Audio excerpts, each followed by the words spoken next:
Hey y'all, hi. So here's what happened. January started and immediately I felt like I was really getting myself together. I just felt like a handful of key habits, but also some acquisitions, like some key cute things, useful things, just things I'd kind of been putting off getting for myself for a while because I was like, oh, I don't want to spend money on myself, blah, blah, blah. But then I was just like, it's 2025. I'm getting myself together. I'm going to buy the thing. A bunch of things came together and suddenly I was like, I'm doing it. Like, this is great. And then I conceived of this video, kind of like a what's cheering me up right now, but hybrid, wedded with a little bit more of a traditional YouTube favorites, because I am going to share with you the handful of actual items. I try not to do that too much in favorites videos because I don't want it to be like, if you buy these things, then your life will be good, because I just feel like that's the lie of capitalism. And actually, if you're curious to know like a more extended and also nuanced take on my thoughts on that, watch my video about the problem with the fantasy self. The kind of dual nature of the expectation that if you buy something to achieve a fantasy of yourself, that can work. Because sometimes it actually is related. Like, sometimes an object is related, as I think it is in my case right now, like the things that I'm going to tell you, but it's not that simple. You can't only buy the thing, you know, and I really go into that in that video. It's a banger. You should watch it, especially adjacent to this video. Anyway, I got all excited to tell you what is causing me to really and truly get myself together in January, and then I was felled by a vicious illness for like 2 weeks, and I just did not feel any longer like I was getting myself together. I'm almost on the other side of that, and I'm back to let you have it. Some of it's stuff that I've bought. Most of it's just stuff that I've been doing. All of it has been getting me together, and I'm going to tell you what it all is. If you like it, I hope you subscribe. Check out my book. I am a published poet, prize-winning poet. Another way to get yourself together is to read Julia Hungry. I'll link it at the top of the description box below. And now let's get into the meat of the video. I just didn't want to gatekeep, you know? That was what it was. I was like, I have got to tell the girls about this, whatever, other things I'm going to tell you. And then I was like, oh, but I don't want it to be like, buy these things and you'll be happy like I'm feeling. And then I was like, but I don't want to gatekeep. Like, I have to share the good news. But the first thing that I've been doing is following through with the New Year's resolution that I shared on my Patreon, but I don't think I talked about it on big YouTube yet. I just want to, actually, it's my New Year's resolution every year is to have better posture. And this is kind of that times 100. It's like I'm really working to get the poise and structure and just the energy back into my spine, back into my shoulders, my carriage. Since it got sapped from me, since like my poise and energy got sapped from me over the course of early parenthood, is basically what it was, like breastfeeding, just the crucible that is the first year basically of parenting. I emerged from it all hunched over and just with all of it, feels like all of this like blockage in my body. And I just was like, in 2025, I am going to push back against that and kind of get back to the dancerly body that I am used to living in. It has taken more than anything force of will. That's what it's taken. It's taken force of will. It's taken me being like, this is my New Year's resolution. But it's also taken me doing a little bit of stretching, just working out consistently. The fact that I'm still using the Trainwell app and I still have an unbroken streak, you guys. I talked about it. It was a sponsored video. This isn't sponsored. It was a sponsored video kind of about New Year's resolutions also, actually. So I'll link that in case you haven't seen it and you can learn more about if you want to know more about it. But it's great. I'm still using it. So I have been limbering up my body a little bit more and stretching a little bit more. So it's that feeding into just this commitment, this mental commitment to a kind of energized posture that is making a huge difference. And there's like a mindfulness aspect to it too, because I have to remember several times a day to walk like the dancer that I have been for most of my life, you know, instead of like just like punching around, like loping around, you know what I mean? It's remembering that I want to do that, remembering that I've committed, and then allotting the energy to it instead of just being like, no, I need that energy for something else. Of course, ironically, it gives you more energy. You know what I mean? Moving with that kind of a posture, that there's a feedback loop. It creates more energy, but you can't create energy out of energy if you have no energy to give, which is like how it's been for over a year until now. So posture, stretching, working out just a little bit every day, which I'd already been doing, right? That was sort of the setup. Like I teed up this New Year's resolution and then I was poised to take it on, and then it's really been getting me together. Adjacent to that, I decided to support myself with some new activewear. Because if you saw my pants declutter, okay, you know that my leggings collection was embarrassingly wretched. So old. I think I always, for years, I thought of myself as someone who had so many leggings, and I definitely didn't need new leggings. I think what happened was that kind of was true during a point in my life, and I really didn't need more leggings, but I kind of kept acquiring them here and there, and it sort of was not in perspective. And then I hit my no-buy year in 2018, and I really had a revolution in the way that I conceived of shopping, acquiring things, the way that I conceived of my collection of belongings. And as part of that, I developed this narrative, which was definitely true at the time in 2018. I developed this one of many ways of talking about certain kinds of garments that has helped me keep perspective. And it was this: you don't need any more leggings. You have so many leggings. Like, no matter how tempting a legging may be, just don't buy leggings of all things. I started telling myself that in 2018. It was totally true. But I've been telling myself that since 2018. That was 7 years and a pregnancy ago. That was like another lifetime and another body. And I've done a lot of leggings wearing since then, and a lot of dancing in leggings. I have worn my leggings out. And it became clear when I did my pants declutter and I tried them on that a lot of them were too small,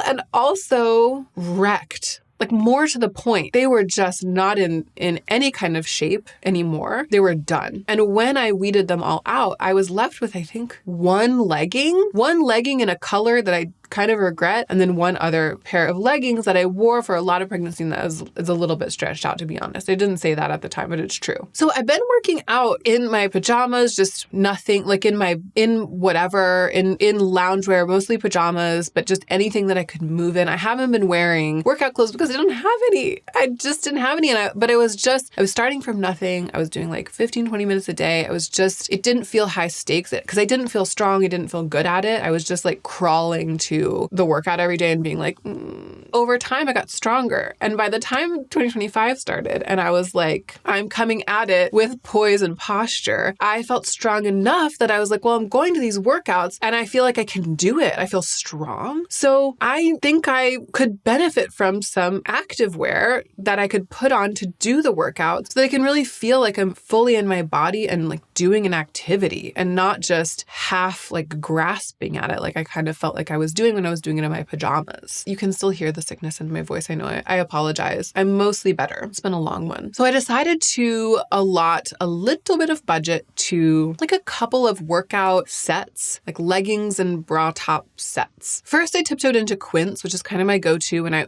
was just not going to go to like Lululemon and spend, hundreds of dollars on just like a few measly things. I mean, I can't actually, like it's just not possible. I needed an alternative to that. So I got a couple pairs of leggings and one bra top from Quince. The ones that I really like are the more lightweight fabric that they make. I got like this sort of dusky olive green set, a little bit out on a limb for me, but it was just the color that I was feeling and I really like it. The set is so cute. I really like that. But the thing that I didn't want to gatekeep, because like everybody knows about Quince, I feel, the thing that I didn't want to gatekeep is this. Somewhere along the way, I don't remember how I even stumbled across it. I stumbled across what I guess is a Lululemon dupe brand on Amazon. Not usually the kind of thing that I would be like really enthusiastic about buying or sharing.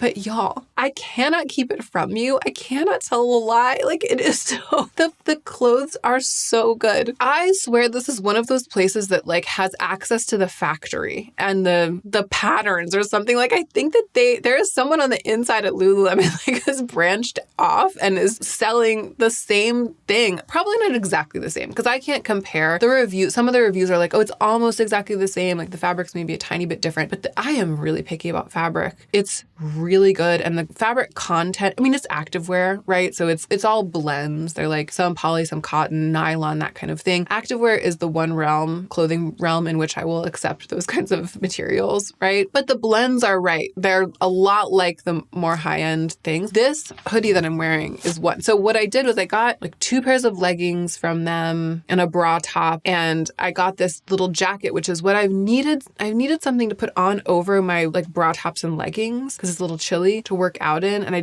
wanted it to feel really polished and I wanted it to be a sophisticated color like this. It's the perfect sort of milky bone, really nailing the undertone. That's the thing about this. I will, of course, link it. CRZ Yoga. Y'all, they've really gotten me together. Is it too much to say I've been feeling cunty? Like I have been feeling cunty lofty. I've been feeling gym girly.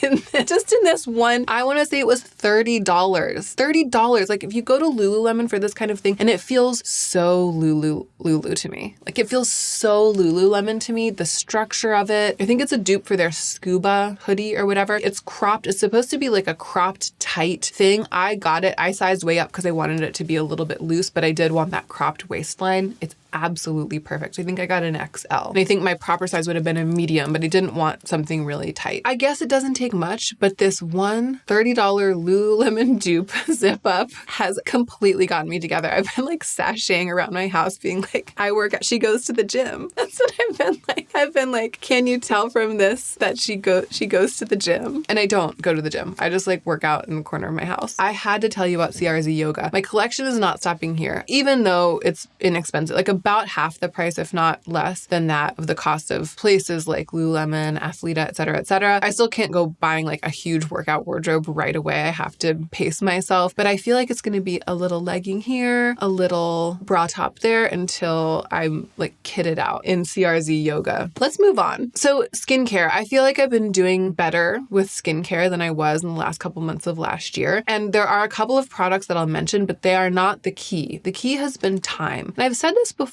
in passing, and I've been thinking about it recently. Again, I've been like ruminating on my own past casual tossed off statement. It's like come back to haunt me. I guess haunt isn't the word because it's not been bad. It's been a delightful, positive haunting, like a kind of ghost you want around, a ghost of my past statement. The statement was this, that skincare is really a matter of time, the time that you allot to it. Basically, the concept is that how much your skincare costs, how fancy it is, how active it is, what it does, whether it's like the perfect shelfie, the perfect combination. None of that matters if you don't take the time to apply it. And if you do dedicatedly take the time to really apply your skincare every day and every night, then you're going to do better even if you have a simpler routine, maybe like even like less quality products. Even if your routine has less quality products than someone else, if they have all these fancy expensive products, but they're just slapping them on willy-nilly once in a while, kind of forgetting, not really committing, not really taking the time, your skin's going to do better. Right? So what I've been doing is I've really been into soothing the dry skin. And so I got a couple of things to do that, but I've also been taking the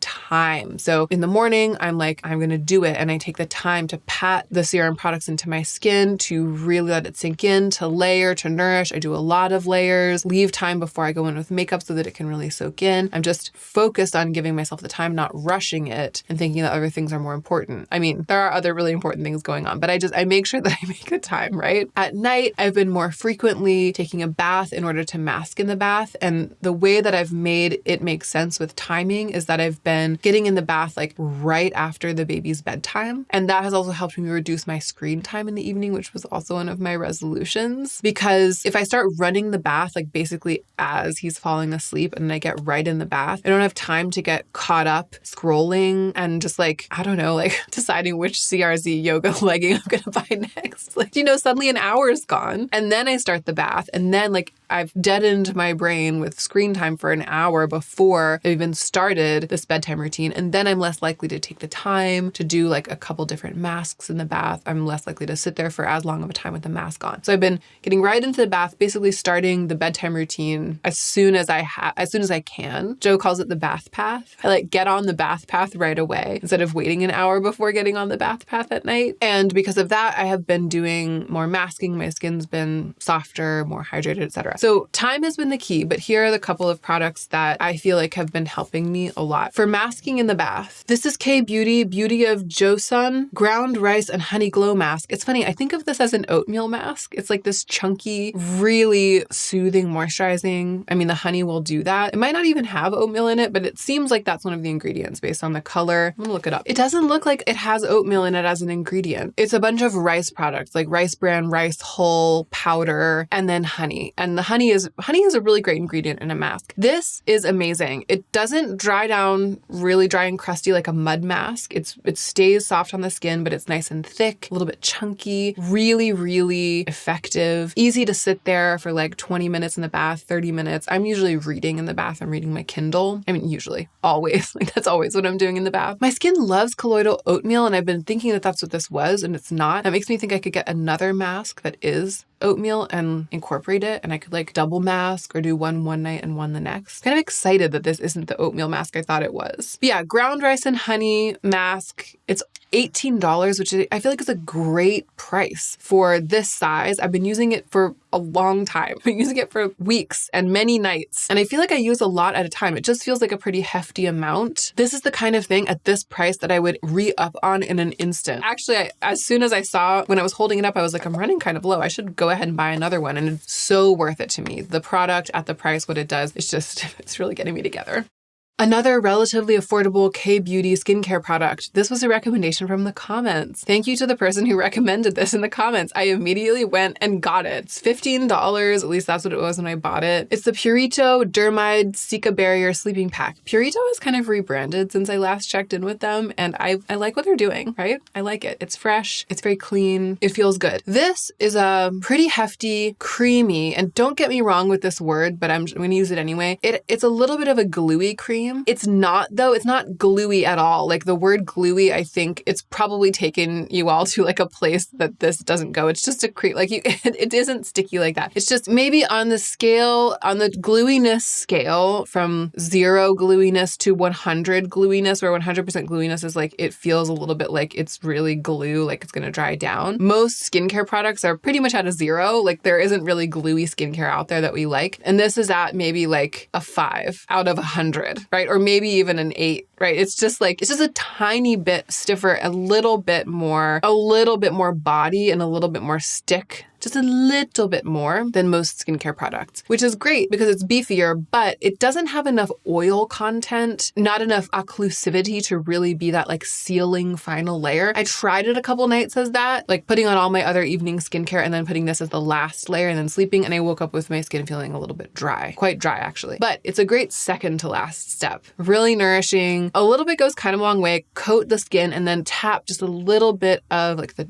Aaron's Face's Tamanu balm or a little bit of facial oil on top just to seal it in. And this is great. So I'm glad that I have this. And again, taking the time to put on a second to last layer and then a last layer. This has been really awesome. It's just pure nourishment, pure moisture, right, for the skin. And then the last thing I've already talked about in my overhead video about organizing all of my stuff, so I won't go on about it, but I've continued to really love this. This is a more expensive product than the other two, but a little bit goes a very long way. And I bet I'll probably go through 3 or 4 Beauty of Joseon ground rice and honey masks before I have finished with this, right? Even though I've been using it consistently and I've been taking the time. My use of this really drives home what I've been thinking and saying about the dedication of time being the way in which I'm taking better care of my skin, right? Because this is a hydrating milky essence. So I've been using it to do the 7 skin method, putting a few drops in the palm of my hand, tapping them into my skin, letting it soak in, a couple more drops, tapping it in. I usually just go through maybe 3 times, letting it really build up, kind of like pushing it into the skin until the skin is super saturated with it, and then layering more skincare on top. I've been doing that with this. It's been delightful. It's been really working. I love doing it in the morning before I put makeup on. It really makes makeup go on nicely on plump, smooth skin. And I've been doing it in the evenings before I put on my sleeping pack and occlusive layer, etc. So putting time towards those really nice, nourishing skincare products and soothing my skin, babying my skin, it's really been getting me together.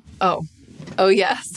So this is just purely a product that has replaced other products of its kind. And I also already talked about it in my video, my Lauren May Beauty Made Me Buy It video. So I'm not going to go on. But the Fleur Vanilla Skin Deodorant is really getting me together. I love it so much more than the serum deodorants that I had been using, but it does still have the acids in it that help to kill the bacteria in the underarms. It's in a stick form. It smells like cotton candy. I thought it was going to be too sweet at the beginning. I grew to absolutely love it. It's nice to feel like you're putting like a viral gourmand scent onto your body when you apply your deodorant. And because it's just deodorant, I'm not spraying it all over, the intense cotton candiness, the cotton candy of it all is not like wafting from my body in waves. In fact, Joe said that he hadn't even really noticed it, but I can smell it. I smell it a lot, but I kind of like it. It's a lovely, strong, sweet, and maybe slightly vanilla tinged cotton candy. Like if you had a gourmet marshmallow or like a gourmet cotton candy, if Martha Stewart made cotton candy at home or made a marshmallow, it's like that. I think I didn't realize that my deodorant, as much as I feel like those serum deodorants with AHAs in them are effective, and I'm really glad that that is a trend now in the world of deodorant, to put those acids in, natural deodorants, because that's the only truly effective type of natural deodorant I've ever found. So I've been really glad that they exist, but I hadn't realized how much I dislike the squelchy serum quality of them, because I've just been like, this is the only deodorant for me. It's the only thing that I really truly think is great, until I came across this, which is like the best of both worlds. I feel like my 2025 so far has been marked by this being in my life. And I feel like, in spite of all that we're facing in this year, there's promise, right? The year has promise.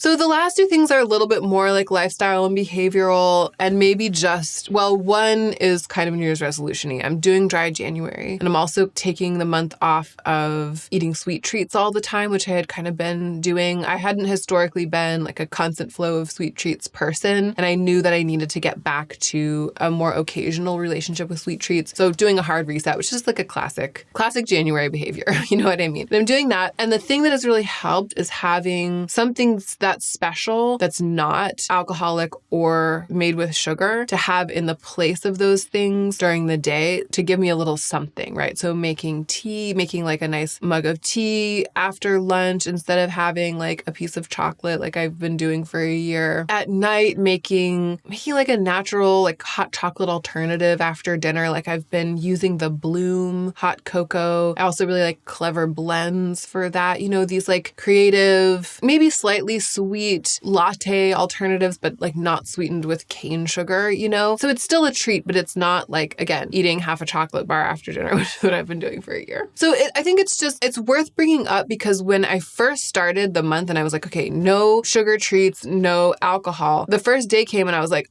this is terrible. Like, what am I going to do? I just need like something, you know? And then I was like, oh yeah, I forgot there's such a thing as like a non-alcoholic cocktail, or I can make like a concoction of sparkling water with a little bit of tart cherry syrup, and like I can have something festive to drink that's not alcoholic. Like it took me a second to remember my tools. That's the thing I didn't want to gatekeep. Like that's the thing that I wanted to impart to you. You can lean on something else as a little bit of an easing off of the crutch of the thing, you know? And the same thing has been true for me for sweet treats, like just a little something that's just not that. So that's been really great. And then this might be this last one that I put on the list, is just, I have found myself being a bit more mindful in the everyday of my desire to just let go of things. And that is probably just a new year, new me type thing, right? It's the first year of the month. I'm doing all these other things that are measures of health, and they all kind of build on each other and make me more mindful, because I feel more together. This last one on the list, it's probably not actually a thing that's getting me together. It's probably a result of me feeling like I have gotten myself more together. What happens is it's like a domino effect, right? I'm doing all these things to get myself together. I feel a little more gotten together, and that means that I am more mindful in every moment, and then I'm better able to catch myself in the act of getting hooked by something that happens in the moment that I don't like, trying to engineer things to be a certain way, feeling like the way that I'm feeling isn't okay, the way things are going isn't okay, wishing that I could like control somebody else's choices, someone else's actions, trying to like have like